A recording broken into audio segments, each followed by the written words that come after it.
Hello guys, welcome to yet another video of KEA tutorials. Today we'll be talking about type of bone fracture. We begin with the transverse fracture. In a transverse fracture, the bone breaks perpendicularly to its length. We have the open compound fracture. In an open compound fracture, the bone breaks and one of the segments protrudes out of the body through the skin. The small picture on the screen actually demonstrates the open fracture.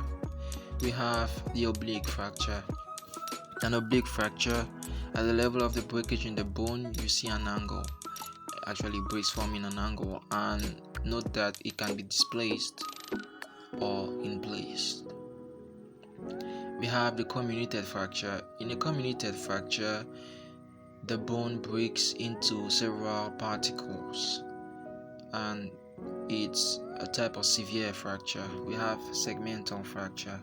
In a segmental fracture, the bone breaks in segments, 2 or 3 segments, and it's less complex than the comminuted fracture. We have the green stick fracture.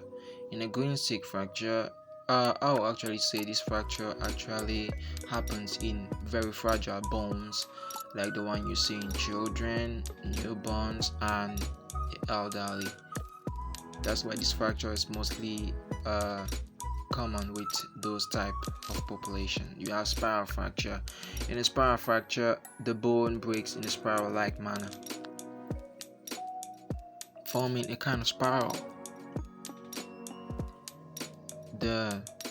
The animation actually demonstrates what happened in spiral fracture.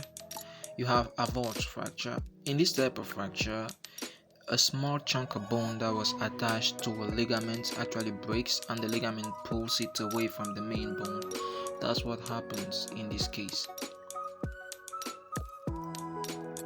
Thank you for watching, and don't forget to subscribe to our channel KEA Tutorials. Don't forget to hit the like button and the bell so that YouTube can keep you notified and up to date with our posts. Thank you and happy new month.